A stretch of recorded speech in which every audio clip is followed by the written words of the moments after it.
नमस्कार। DP news point में आप सभी का एक बार फिर से स्वागत है। 21 से भारत की संसद शुरू होने वाली है। संसद में पहले से ही बहुत सारे मुद्दे हैं, लेकिन अमेरिका के राष्ट्रपति ट्रंप को लगता है भारत पाकिस्तान से कुछ ज्यादा प्यार हो गया। ट्रेड डील के नाम पर वो हमेशा भारत पाकिस्तान में जो ऑपरेशन सिंदूर भारत का था, उसके युद्ध विराम का श्रेय लूटने की कोशिश में वो हदों से बाहर जाते हैं। यहाँ तक कि भारत डिप्लोमेटिक तरीके से, जिस भी तरीके से कहा जाना चाहिए, अपना विरोध दर्ज करा चुका, लेकिन ट्रंप है कि मानते नहीं। अब फिर चूंकि संसद का सत्र शुरू होने वाला है, पक्ष विपक्ष ने अपने मुद्दों का फैसला कर लिया था, लेकिन फिर से ट्रंप ने, जैसे वो इंतजार कर रहे हों कि कब संसद शुरू होगी और कब उनका जिक्र संसद में आए, उन्होंने फिर अब कहा है सीज फायर पर। इस बार तो और भी बड़ा दावा किया है और उस दावे के साथ ही फिर कांग्रेस का बयान आ चुका, यानी 21 तारीख से हम अगर संसद की शुरुआत में देखेंगे तो शायद ऑपरेशन सिंदूर ही पहला ऐसा बड़ा मुद्दा हो जाएगा जिसको लेकर संसद में विवाद शुरू होगा। जो ट्रंप का नया बयान है उस पर देख लेते हैं, लेकिन आज हम जिस खबर पर बड़ा विश्लेषण करना चाहते हैं उसमें यह है कि योगी आदित्यनाथ को खुद से अब सामने आना पड़ेगा। उनको अदालतों के सामने सीधे मुद्दों के साथ जाना पड़ेगा, क्योंकि जिस तरह से गाजी सालार मसूद को लेकर अदालत हाई कोर्ट ने जो फैसला दिया और उसमें जो टिप्पणी की है, मुझे लगता है कि वो बेहद ज्यादा आपत्तिजनक है, जिसका सामना सरकारें तभी कर पाएंगी जब वो सीधे तौर पर कोर्ट के उस आइडिया को चैलेंज करें कि आपको इतिहास का ये आइडिया, ये सामाजिक सौहार्द का आइडिया कहां से मिलता है, आपकी स्टडी कहां से आती है, उस पर बात करेंगे। लेकिन पहले हम ट्रंप से शुरू कर रहे हैं, क्योंकि आज अदालतों की कई चीजें हैं जिन पर जिक्र करना है। और साथ ही साथ आपको मैं याद दिला दूं कि धीरेन्द्र डायलॉग पर क्राइम का 12 बजे जो लाइव शो होगा, उसमें भी एक अदालत का एक बहुत बड़ा फैसला है, उस पर तो हम आज ट्रंप का जो नया बयान है जिस पर अब ये शुरू हो रहा है, उससे शुरू करते हैं। हमने कई युद्ध रोके हैं, यह बेहद गंभीर युद्ध थे। भारत और पाकिस्तान इसका उदाहरण है। दोनों देशों की सीमा पर फाइटर प्लेन को निशाना बनाया जा रहा था। मुझे लगता है कम से कम 5 जेट गिराए गए थे।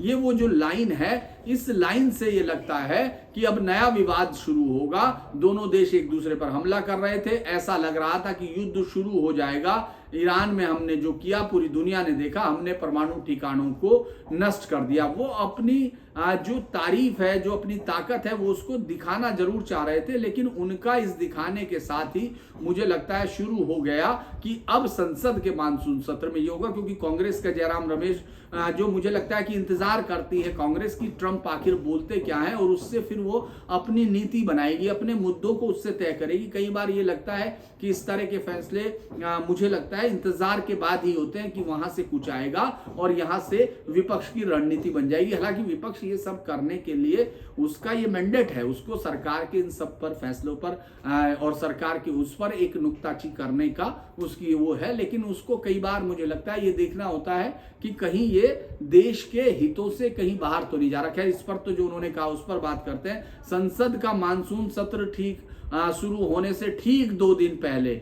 24वीं बार ट्रंप मिसाइल दागी गई। इस बार राष्ट्रपति ट्रंप द्वारा किया गया सनसनीखेज नया खुलासा यह है कि हो सकता है कि 5 जेट मार गिराए हों। प्रधानमंत्री को अब खुद संसद में स्पष्ट और 2 टूक बयान देना होगा कि राष्ट्रपति ट्रंप पिछले 70 दिन से क्या दावे कर रहे हैं। जयराम रमेश हैं, इन्होंने सीधे तौर पर इस पूरे मुद्दे को उठा लिया और उससे शुरू कर दिया। और कांग्रेस कह रही है कि पीएम मोदी ने देश के सम्मान से समझौता किया है और इसी वजह से कुछ है जिसकी वजह से राष्ट्रपति ट्रंप लगातार अटैक कर रहे हैं। तो ये एक ऐसा मुद्दा है। और चूंकि अभी एक दूसरी खबर थी टीआरएफ वाली, उस पर मेरा कई बार हम लोग पत्रकारों में एक चीज होती है कि हम इस तरह की चीजें देखते हैं। अमेरिका में जो टीआरएफ को जो द रेजिस्टेंस फ्रंट है, जिस पर पहलगाम की उस घटना को कराने का आरोप है, उसको कल आतंकी संगठन घोषित किया और इसको बहुत सारे अखबारों ने लिखा कि फिर पाकिस्तान जो है फिर बेनकाब हुआ।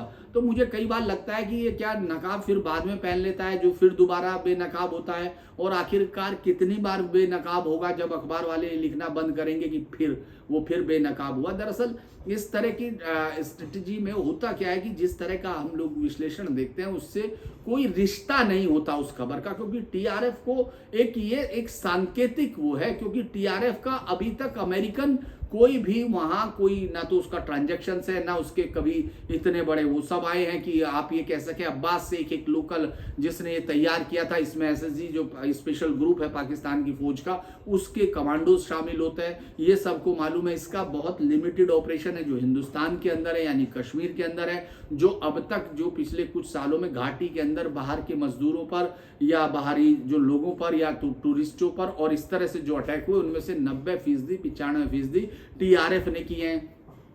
टीआरएफ के बाहर किसी ऑपरेशंस का कोई अर्थ नहीं है। टीआरएफ को बाहर से कोई इस तरह की फंडिंग नहीं कि अमेरिका के इस फैसले से भारत उसको टीआरएफ को बहुत बड़ा नुकसान पहुंचता हो। ये एक कई चीजें ऐसी होती हैं जो संकेतात्मक होती है, क्योंकि अमेरिका में एक दो नहीं पाकिस्तान के 13 संगठन वहां जो है लश्कर तैयबा से लेके तमाम संगठन वहां उनको घोषित किया हुआ है कि वो आतंकी संगठन है और उनकी बैंकिंग चैनल और तमाम चीजों पर रोक लगी हुई है, उनके ऊपर वो कर देते हैं। लेकिन आपको उसका कितना फायदा मिलता है ये देखने की जरूरत है, क्योंकि एफएटीएफ में आपको अर्थ दिखता है जब आप उनके उस पर रोक लगाते हैं। लेकिन टीआरएफ का कोई बहुत बड़ा नेटवर्क अमेरिकन से या इंटरनेशनल में, ये विशुद्ध तौर पर पाकिस्तानी सरकार का दिया गया एक संगठन है और उसमें जो पाकिस्तान के नाम लेने से चाइना भी बचता है और अमेरिका तो उसको बच ही रहा है। संयुक्त राष्ट्र संघ ने तो टीआरएफ का नाम तक हटा दिया। तो हम इन सारी चीजों को सिर्फ एक प्रतीकात्मक तौर पर देखते हैं, लेकिन बहुत बड़े कदम के तौर पर नहीं। इसको बहुत सारे लोगों को लगेगा कि इस तरह प्रेशर कर दिया या पीएम मोदी ने कर दिया होगा, उसने अगला बयान देके उसको बराबर कर दिया। दरअसल इस समय ये समझने की जरूरत है कि अमेरिका ट्रंप के एक ऐसे उसके तौर पर है जो अब तक 21 राष्ट्रपतियों का सेकंड ट्रम्प, जो मतलब 2 बार 21 राष्ट्रपति अमेरिका के इतिहास में दोबारा चुने गए हैं। उससे पहले इनके एक और कॉलिन ग्राफ थे जिनका मुझे लगता है कि एक चुनाव के बाद हारने के बाद फिर वो वापस पहुंचते हैं। लेकिन ज्यादातर राष्ट्रपतियों का जो दूसरा कार्यकाल रहा वो बिल्कुल ही प्रभावहीन रहा था और ट्रंप उसको बदल देना चाहते हैं। साथ में ट्रंप की एक इच्छा है कि वो 1951 में जो एक अमेरिकन संसद में लाया गया था, जो एक लॉ था जिसमें यह है कि कोई तीसरी बार चुनाव नहीं लड़ेगा, यानी 2 बार ही लड़ पाएंगे, तो उसको भी बदलने का एक ख्वाब उनको लगता है वो हो। तो वो इस तरह के फैसले करेंगे, वो इस तरह की चीजें वो करेंगे और वो कोई भारत सेंट्रिक नहीं कर रहे हैं। बहुत सारे लोगों को ये हो सकता है वो उनकी अमेरिकन राजनीति को एड्रेस करने का तरीका है। ये अलग बात है कि हम सीधे तौर पर उनके साथ टकरा रहे हैं। हमारे जो रणनीतिकार हैं, जो हमारे स्ट्रेटजिशियंस हैं, उनको एक सवाल जरूर मुझे लगता है उनके जहन में होता होगा कि हम अमेरिका की सबसे बड़ी यहाँ जो मजबूत स्थिति में हो सकते हैं जो चीन को जवाब दे सकता है। लेकिन हम क्या चीन के साथ जो हमारे रिश्ते थे उनका जो तनाव बढ़ा, क्या उसमें हम अमेरिकन हितों को वो करने की कोशिश कर रहे थे, ये देखना होगा। और क्या हम चाइना से कितनी दूर तक जाकर अमेरिका के साथ खड़े होंगे, क्योंकि अमेरिका अपने क्लाइंट चुनता है, वो ये जानता है कि किस स्टेट कंट्री को वो क्लाइंट बनाएगा। इसीलिए पाकिस्तान उसके लिए बेस्ट बेट हमेशा रहती है। और इस सब मसले में भी हालांकि पाकिस्तान का मीडिया भी इस समय सोशल, की मुझे कई बार ये लगता है कि इस समय पूरी दुनिया जो है सोशल मीडिया के इर्द गिर्द घिर गई है। वो अभी पाकिस्तान में आने की बात हो रही थी कि ट्रंप अब आने वाला है, पहले लंच दिया और सिर्फ पाकिस्तान आएगा, ये पाकिस्तान की बढ़ती हुई ताकत है, लेकिन वो वहां से खारिज किया गया है। इस तरह का मसला तो भारत को अभी और देखने की जरूरत है और ये बात पक्ष और विपक्ष दोनों को देखने की जरूरत है।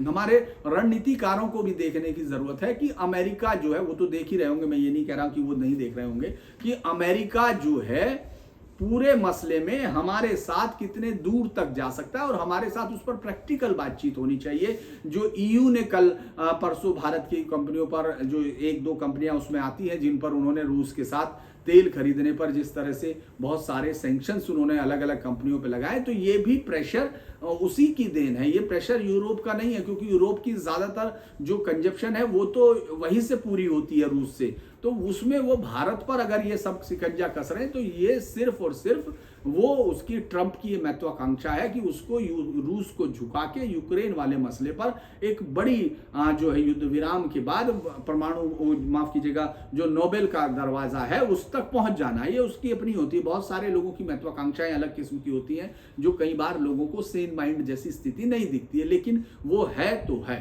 तो इस समय अगर हम आज देखते हैं तो अब उसने 21 जो जुलाई है उसकी संसद में जो शुरुआत होने जा रही है उसमें ट्रंप के इस बयान की गूंज आपको पहले उससे ही सुनाई देने लगेगी। हालांकि कल जो है मीटिंग आज हुई है जिसमें एनडीए को काफी जो है एनडीए अपनी मीटिंग कर चुका है, अपने मुद्दों पर कैसे जवाब देना ये तय राजनाथ सिंह के घर हो चुका है। लेकिन इंडी गठबंधन की जो मुलाकात होगी जिसमें से सबसे बड़ा झटका उसको आम आदमी पार्टी के जाने से लगा है। ऐसा नहीं है कि आम आदमी पार्टी कोई बहुत हो, लेकिन कम से कम पंजाब में उसकी सरकार है और वो एक मजबूत उसके सहयोगी इंडी गठबंधन के साथ थी। और दूसरा झटका इंडी गठबंधन को और भी बड़ा है वो केरल में लग रहा है, जहां सीपीआईएम के एक उस पर जहां वहां राहुल गांधी एक प्रोग्राम में बोल रहे थे और उन्होंने कहा था कि मेरी आइडियोलॉजिकल लड़ाई है दो से है, आरएसएस और कम्युनिस्ट पार्टी से, कम्युनिस्ट पार्टी मार्क्सिस्ट। तो ये बात जो है कम्युनिस्टों को चुभ गई है। उन्होंने कहा है कि राहुल गांधी हमको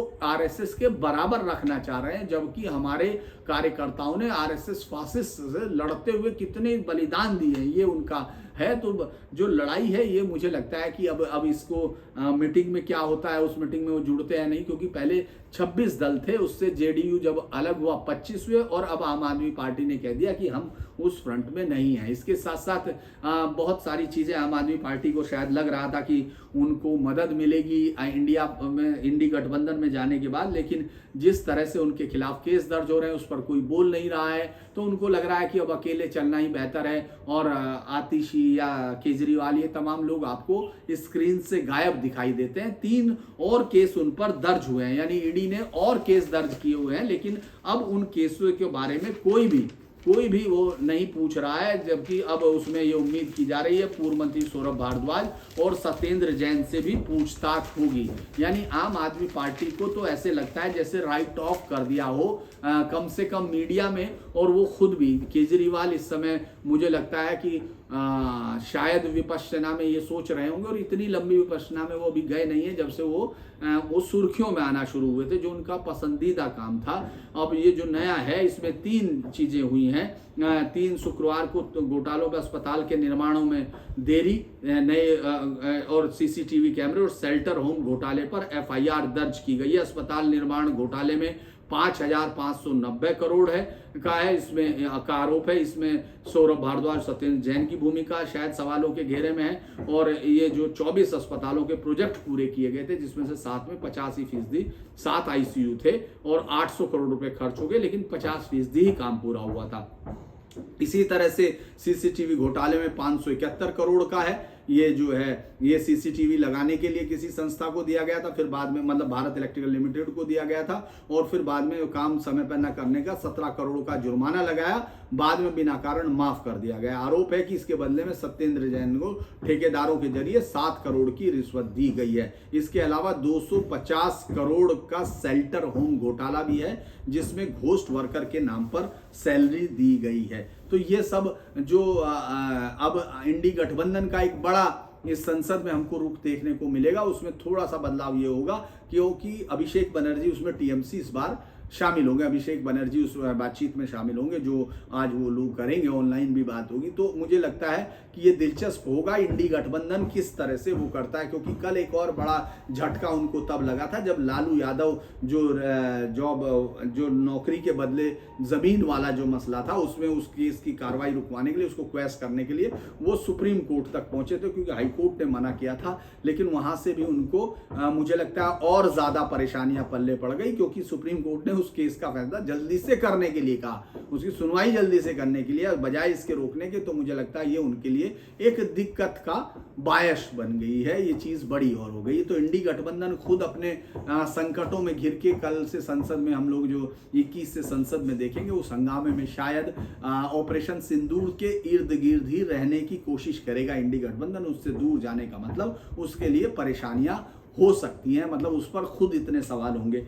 आज एक और बड़ी बात जो थी सुप्रीम कोर्ट पर, हम लोग चूंकि मैं जाऊंगा योगी आदित्यनाथ को सीधे तौर पर, क्योंकि किस तरह से गाजी सालार मसूद पर किस तरह की टिप्पणियां हाई कोर्ट में हुई हैं, उन पर बातचीत करने से पहले मैं ये बता दूं कि जो सबसे करप्शन का एक बहुत बड़ा कारनामा आपको सबके सामने दिखा, और जो 1.5 फीट तक की ऊंचाई तक नोटों के बंडल रखे हुए थे वो जल के राख हुए, उनका वीडियो देखा, और अभी तक उसमें कोई वो जो है, हालांकि ये कहा जा रहा है इसमें, अब जयराम रमेश या उन कांग्रेस की भी बात देख रहे हैं, उन्होंने भी कह दिया कि वो उसमें शामिल होंगे, यानी जो अभी तक उनका शामिल नहीं होना था, वो कमेटी का गठन होता है, चूंकि उससे पहले 3 सदस्यीय थे, उसके लिए महाभियोग से पहले, तो उन्होंने कहा है कि वो इसमें सरकार से ज्यादा, सरकार ने ये क्लियर किया कि ये सांसद लाते हैं अपने ओर से, सरकार की तरफ से नहीं आ रहा है, लेकिन वो उस महाभियोग के लिए समर्थन में साइन कर रहे हैं। लेकिन उससे पहले मुझे लगता है कि सुप्रीम कोर्ट को ये बात बिल्कुल क्लियर इस देश के सामने होनी है कि आखिर भ्रष्टतम जजों को इतनी ताकत कैसे मिल सकती है, जिसके लिए सुप्रीम कोर्ट खुद कह चुका हो। मतलब मैं, माफ कीजिएगा किसी को ये लगे कि मैंने इस तरह का शब्द इस्तेमाल किया, तो मैं इसलिए माफी मांग रहा हूं, क्योंकि बहुत सारे लोग तुरंत अभी इसी में बैठे हुए और वो तुरंत कहीं भी बात दाखिल कर देते हैं, क्योंकि उनको मालूम है उनको इससे और कुछ मिले ना मिले तो कहीं दिन छपने का मौका मिल जाएगा। तो वो जो जिन पर सुप्रीम कोर्ट की कमेटी को लगता है प्राइमरीली, हालांकि इसमें कोई केस दर्ज नहीं हुआ, इसके बावजूद भी पूरे देश का जो शॉक वैल्यू थी वो बहुत ज्यादा थी, यहां तक कि उपराष्ट्रपति या तमाम संसद में इस तरह की चीजें हल्ले की बायस थी। लेकिन अब वो खुद जस्टिस वर्मा पहुंच गए हैं सुप्रीम कोर्ट, यानी खुद वो, उनके पास इतनी ताकत है कि वो सुप्रीम कोर्ट के जजों को अब ये तय करना है। दरअसल इस तरह की कोई इम्यूनिटी जितनी उनके पास है, जितनी इस सुप्रीम कोर्ट के जजों को या इस देश में जस्टिस को दी गई थी, उस इम्यूनिटी का किस तरह से बेजा इस्तेमाल हो रहा है और जिसको संविधान कहां पहुंचता है, वो ये कंट्राडिक्शन हमेशा रहेंगे। ऐसा नहीं है कि कोई बहुत एक हार्ड एंड फास्ट रूल आ जाएगा, ये कई बार लगेगा जब सरकार फायदा उठाना चाहेगी, जैसे 1975 की इमरजेंसी है, वो आपको दिखाई देगा किस तरह रेटल करती है इस देश की जुडिशियरी, सत्ता के सामने किस तरह झुक के गिरती है। और अगर आप अब देखते हैं तो वो किस तरह से एक सरकार के लिए प्रॉब्लम्स कई बार करती हैं, क्योंकि अभी तक भी जो कोलेजियम सिस्टम है उसको ब्रेक करने की कोई कोशिश नहीं हो रही। हो सकता है कि आप कोई अल्टरनेट देते, लेकिन ये खुद से खुद को चुनना, ये अभी तक कोई बहुत अच्छा वो नहीं माना जा रहा। लेकिन कोर्ट की ताकत है जिसमें सरकार अभी तक मजबूर दिखाई दे रही है। और इसी तरह से जस्टिस वर्मा फिर ये सवाल सामने ले आए कि आखिर क्या इस देश के जनतंत्र को, डेमोक्रेसी को झुकना पड़ेगा। और दूसरा जो इशू है वो भी मैं इसीलिए आज कोर्ट के इशू पे हूं, क्योंकि जो गाजी सालार मसूद के खिलाफ इतना बड़ा काम किया था योगी को, उसको भी अदालत से आप सुनना पड़ रहा है। तो मुझे लगता है कि इस पर हम लोग बात कर रहे हैं। इससे पहले ये देखते हैं, जस्टिस वर्मा ने एक याचिका दायर कर दिया सुप्रीम कोर्ट में। उन्होंने इन हाउस कमेटी की रिपोर्ट और महाभियोग की सिफारिश रद्द करने का अनुरोध किया। जस्टिस वर्मा ने तर्क दिया है कि आवास के बाहरी हिस्से में नकदी बराबर होने से उनकी लिप्तता साबित नहीं हो जाती, क्योंकि आंतरिक जांच समिति ने यह नहीं तय किया नकदी किसकी है या परिसर में कैसे पहुंची। आपको यह समझने की जरूरत है कि किस चीज का फायदा वो ले रहा है, क्या वो दिखाना चाहता है। वो ये कह रहा है कि वो जो जज को जांच कमेटी थी वो कोई इन्वेस्टिगेटिंग एजेंसी नहीं थी, वो सबूतों को प्रमा फेसी देख रही थी और वो ये देख रही थी कि कैसे ये हुआ। लेकिन वो ये कह रहे हैं ये किसके हैं ये भी उसी को बताना था, यानी उसके पास इन्वेस्टिगेटिंग पावर होनी चाहिए थी, तमाम चीजें। अभी सुप्रीम कोर्ट ने, आपने देखा होगा, एसआईटी ने जब कोई फोन जमा करा लिया था वो महमूदाबाद वाला प्रोफेसर का, तो उस पर किस तरह एसआईटी ने कहा आप इधर से उधर जा। एसआईटी को सुप्रीम कोर्ट ने कहा कि आपका ये चार्टर नहीं, आपको सिर्फ एक डिक्शनरी चाहिए ताकि मन होगा, आपको वो फोन वोन नहीं करने चाहिए। इधर ये साहब वही सब कह रहे हैं कि साहब उन्होंने जांच करके ये नहीं बताया। जस्टिस इसमें समिति के निष्कर्षों पर सवाल उठाते हुए उन्होंने कहा यह अनुमान पर आधारित है। याचिका में जस्टिस शर्मा का नाम नहीं है, बल्कि सुप्रीम कोर्ट डायरी में से XXX बनाम भारत सरकार व अन्य के टाइटल से दर्ज किया गया है। जस्टिस वर्मा ने याचिका में कहा है कि समिति को इन सवालों के जवाब देने चाहिए थे। आप देखिए सवाल सुनिए, आप ये सुनने के बाद लगेगा कि ये क्या एक पूरा इस देश में क्या चल रहा है। ये कह रहे हैं कि बाहरी हिस्से में नकदी कब, कैसे और किसने रखी।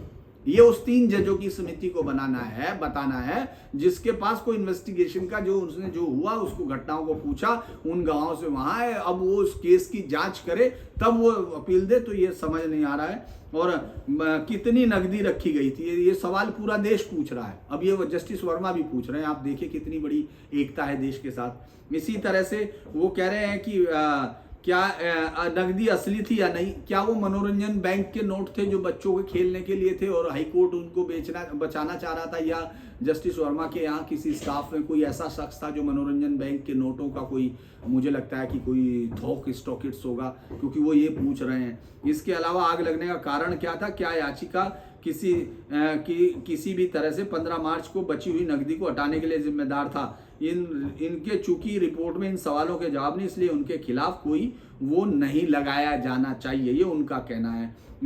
उन्होंने कहा कि राष्ट्रपति और प्रधानमंत्री को भेजी गई महाभियोग सिफारिश अनुच्छेद 124 से 218 का उल्लंघन है। 1999 की फुल कोर्ट बैठक में बनी इन हाउस प्रक्रिया सिर्फ प्रशासनिक व्यवस्था है, ना कि संवैधानिक या वैधानिक। इसे न्यायाधीश को पद से हटाने जैसे गंभीर निर्णय का आधार नहीं बनाया जा सकता, ये इन्होंने कहा है। 22 मार्च 2005 को प्रेस विज्ञप्ति में आरोपों का सार्वजनिक उल्लेख किया। इससे मीडिया ट्रायल शुरू हो गया। इससे उनकी प्रतिष्ठा को गहरा धक्का पहुंचा है। ये प्रतिष्ठा बड़े काम की चीज है इस देश में। वो हत्यारों की भी प्रतिष्ठा होती है, जिसको धक्का पहुंचता है वो कोर्ट में पहुंच जाते हैं। वो उन जजों के भी लिए, उन जस्टिस के लिए भी प्रतिष्ठा को बहुत धक्का होता है, जिनके आउट हाउस में कई 100 करोड़ रुपए जैसी रकम रखी जाती है, लेकिन उसका पता नहीं होता। मतलब वो कौन शख्स है जिसने ये सोचा, क्योंकि मैंने बचपन में ऐसी कहानियां जरूर सुनी थी जिसमें कि एक साथ में जाते हुए जो एक ठग है और एक सेठ है, वो साथ में यात्रा कर रहे हैं, तो उसको, वो देश का सबसे बड़ा ठग है, वो चाहता है कि उसको ठग ले। जो सेठ जो है हीरा लेके जा रहा है, उधर सेठ जो है ये जानता है कि ये चोर है, तो लिहाजा वो जाते हैं, साथ में रहता है। इसके बावजूद जब आखिरी शहर आता है वहां तक ठग उसकी रोज रात में तलाशी लेता है, सब कुछ ढूंढता है, नहीं मिल पाता है। आखिर में जब वो विदा, मैं कहानियां छोटी करके सुनाता हूँ, नहीं तो ये बहुत बड़ी होती हैं। तो उसके बाद वो जो कहता है लास्ट में, जब वो बिछड़ने वाले हैं ठग और शहर, वो जो सेठ जो 10 दिन की यात्रा के बाद उस शहर तक पहुंचे हैं, तो उसके पैर पकड़ लेता, कहता है कि महाराज आप बता तो दीजिए कि आपने क्या किया। मैं तो जानता हूं आप हीरा लेके आए, मेरे सामने आपके पास था। तो उसने कहा हाँ है, ये रहा, जेब से निकाल के दिखाया। कहने लगा लेकिन मैं तो रोज आपकी तलाशी सामानों की आपके सोने के बाद लेता रहा। तो उसने कहा कि तुम अपनी तलाशी लेते हो क्या? कह रहा कि क्या मतलब? कहने लगी मैं रोज इसको तुम्हारी पगड़ी में रख देता था रात को सोते हो, तो तुम सब रहे, और सुबह आपके सोने से पहले उठा लेता था।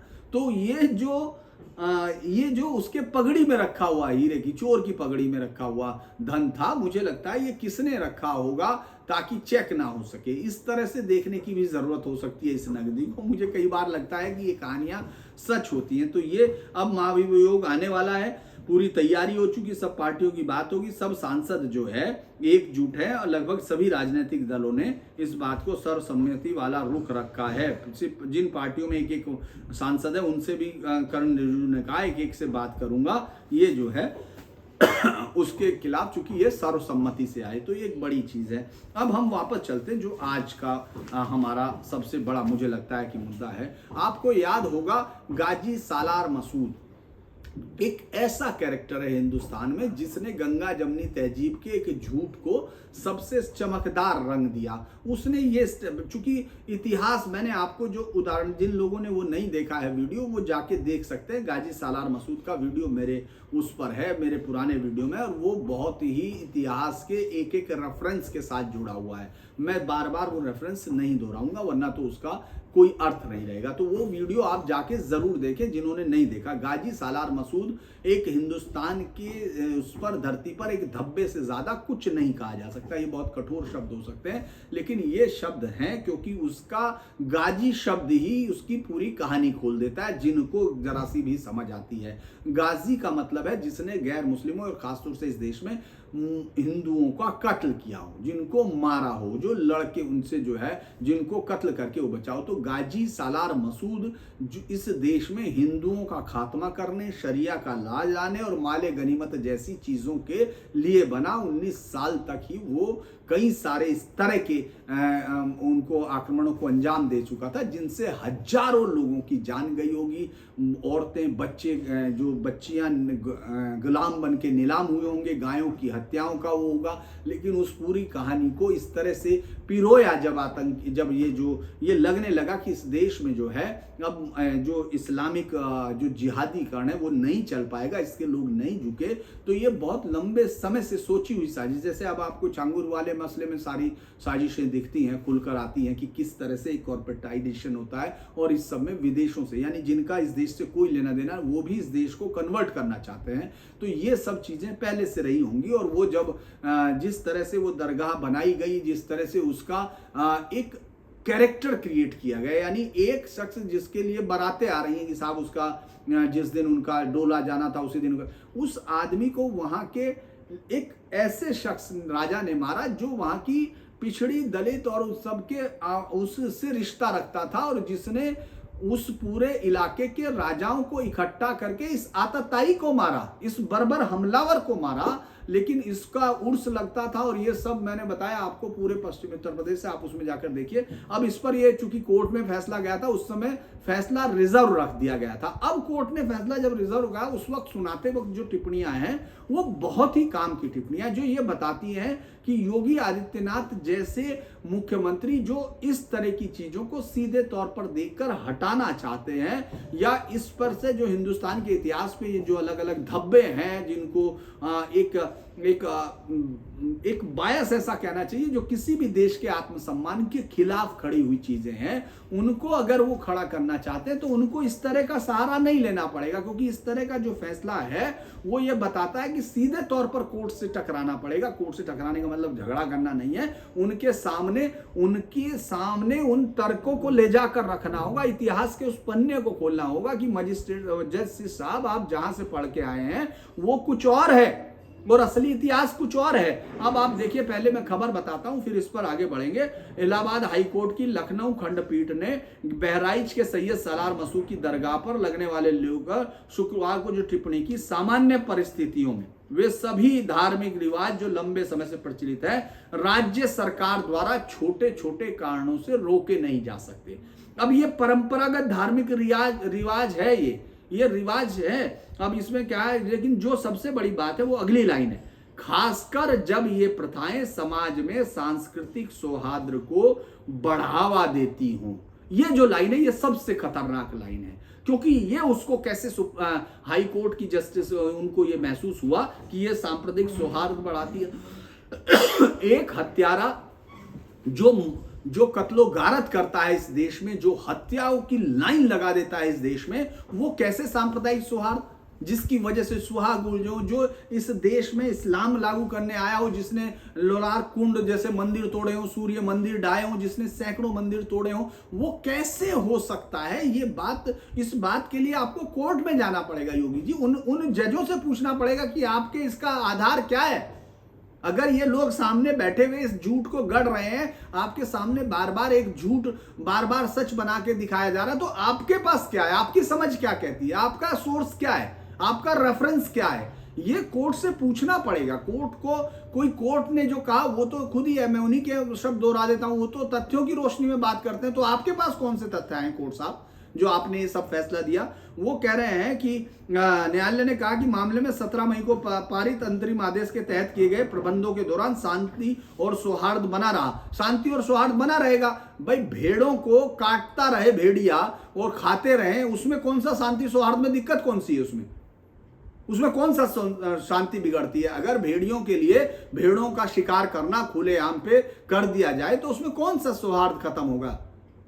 वो सीधे तौर पर दिख रहा है कि वो धर्मांतरण और तमाम चीजें, जितनी इलीगल चीजें हैं वो बहराइच में है, जहां पूरा देश के सिस्टम्स को बिहार, नेपाल इंडो बॉर्डर पर जब आप देखते हैं तो सबसे खतरनाक जगह है वो। वहां से किस तरह से धर्मांतरण के काम चलते होंगे, क्योंकि कुछ हिंदू चूंकि उनके आर्थिक हित वहां जुड़ गए हैं, या वो अब हिंदू हैं या नहीं इस पर भी शक है, क्योंकि ये तो तय हो चुका नीतू सिमरन और बहुत सारे केसेस में। अभी एक और जो खबर मैं 12 बजे लाइव पर पढ़ूंगा उसमें भी आपको बताऊंगा कि उनके नाम तो वही है, हिंदू नाम है, लेकिन वो तो कन्वर्ट हो चुके। तो आप किस तरह से ये समझ रहे हैं कि वो सांप्रदायिक सौहार्द बढ़ाता है, वो तो इतिहास बताता है कि किस तरह से वो हत्यारा बलात्कारियों की एक गैंग का नायक था, जिसको खुद उस समय का कमिश्नर कहता है अवध का। वो हिंदुओं पर आश्चर्य व्यक्त करता है कि ये कैसे एक आदमी के बाद में, जिसको सैनिक तौर पर एक भाड़े के गुंडे या इस तरह के शब्दों के इस्तेमाल करते हुए वो उसको कोट करता है स्लीमैन। लेकिन ये कैसा है कि आप देखिए कोई सुनने को तैयार नहीं जजों के सामने, क्योंकि आप गए हैं, जब आप पर्दा नकाब लगा के कोई सवाल पढ़ते हैं तो उसका जवाब इसी तरह आएगा। कोर्ट में ये जो दलील दी थी सरकार ने दलील दी थी कि साहब वो जो है ये इस समय पहलगाम में वो राज्य सरकार की तरफ से दलील मुख्य रूप से थी कि दरगाह शरीफ के आसपास का क्षेत्र अत्यंत संवेदनशील है, यह नेपाल की खुली सीमा से सटा है। पहलगाम में पर्यटकों पर हुए हमले को देखते हुए भारत नेपाल सीमा से आने जाने वाली भीड़ के बीच राष्ट्र विरोधी और संदिग्ध तत्वों की घुसपैठ की प्रबल आशंका बनी रहती है। राज्य सरकार की ओर से कहा गया था कि पाकिस्तान के साथ इन दिनों तनावपूर्ण हालात हैं। तो ये सीधे तौर पर आपको ये कहने की जरूरत नहीं, आपको ये कहना था कि ये नहीं हो सकता। ये आपको अब चूंकि मुझे लगता है अदालत ने दे दिया है आपको एक रुख, और इसके साथ आपको जाना चाहिए वापस उसी कोर्ट में और उससे ऊपर की कोर्ट में जाना चाहिए और उसका इतिहास सामने रखना चाहिए, बहस होनी चाहिए। ये तो एक और अच्छा चांस है आपके लिए, अगर योगी सरकार को वापस, मैं यही कह रहा हूं कि योगी को खुलकर आना पड़ेगा इतिहास के उन सारे सबूतों के, और कोर्ट से जाके उनके साथ बहस करनी पड़ेगी, तर्क करने पड़ेंगे कि साहब आप इसका सांप्रदायिक सौहार्द बताइए। इस तरह के एक जो बर्बर आक्रमणकारी है उसकी इस देश में क्या जरूरत है, वो किस पर वो देगा, किसको उसकी दर पर मत्था टेक के कुछ मिलेगा जो हत्यारों के अलावा किसी का मसीहा नहीं हो सकता, बर्बर बलात्कारियों के अलावा जिससे किसी को प्रेरणा नहीं मिल सकती। ये तो सीधे तौर पर है। दरअसल हाईकोर्ट का ये फैसला मुझे लगता है चैलेंज किया जाना चाहिए, जबकि ये कहा गया था, मुझे नहीं लगता है अभी ये पूरा डिटेल फैसला और पढ़ने की जरूरत है, जिसमें उसका क्या हुआ जो 1.5 किलोमीटर तक की जमीन के वक्फ की बताने की, उसके कागज दिए गए कि नहीं दिए गए, ये चेक करने की जरूरत है। तो ये फैसला जो गाजी मसूद को सांप्रदायिक सौहार्द बताता है, ये इस देश की छाती पे एक कील की तरह गड़ता है। मैं ये कहूं एक बड़े उसकी तरह है, क्योंकि ये शब्द कानों में भी चुभते हैं उन तमाम लोगों के जिन्होंने जरा सा भी इतिहास पढ़ा है, उन लोगों के जो देश को जानते हैं। लेकिन अदालतों में, मैं सुप्रीम कोर्ट से लेके नीचे तक आप आते हैं, आपको अलग अलग चीजें, मैं बार बार ये कह रहा हूं क्योंकि अब इसमें जो जस्टिस ये आदेश न्यायमूर्ति AR मसूदी व न्यायमूर्ति सुभाष विद्यार्थी की खंडपीठ ने वक्फ नंबर 19 दरगाह शरीफ बहराइच व अन्य की तरफ से दाखिल याचिका पर दिया है। तो मैं आपको ये कहता हूं कि कोई भी शख्स आके ये साबित कर दे कि ये तो इंसान जो है, वो तो बहुत बड़ी बात है कि वो कोई शिफा देने वाला या दया जिससे दुआ से कुछ मिलता हो। ये आदमी एक इंसान होने के लिए भी था, एक जो इंसानियत का बेसिक तकाजा है उसको भी पूरा करता है क्या, ये सिर्फ कोई साबित कर दे तो ही ये मान लिया जाए। लेकिन ये बातें मुझे लगता है कि अब अदालतों में सीधे तौर पर जाकर बताने की हैं। नुपुर शर्मा के जस्टिस सूर्यकांत के सामने जाकर अगर उससे बहस की जानी चाहिए थी कि आप ये साबित कीजिए, और खासतौर से उन वकीलों से जो ये वहां पहुंच जाते हैं ये कहते हुए कि साहब सांप्रदायिक सौहार्द है, उनसे कहना चाहिए कि उन किताबों पर बहस की जाए, उन किताबों को लाकर वहां खोला जाए, पढ़ा जाए, जो ऐतिहासिक तौर पर उनके उस ये झूठे बुने गए गंगा जमनी तहजीब के नकाब उतारती हों। क्योंकि आज एक बहुत अच्छा एक आर्टिकल भी था जिसको मैं देख रहा था, पवन के वर्मा जो पहले भारतीय विदेश सेवा में और अपने आप को इंडियन मिडिल क्लास किताब के साथ जिसने अपने आप को एक बहुत ही इस देश का इंटेलेक्चुअल साबित किया, और आप देखते होंगे शंकराचार्य आदि गुरु शंकराचार्य पर एक बहुत अच्छी किताब लिखी है। लेकिन इसका ये अर्थ कभी नहीं होता कि आप अगर बहुत समझदार हैं तो आप पूरे देश के खिलाफ जो भी हो उसको, ये कह रहे हैं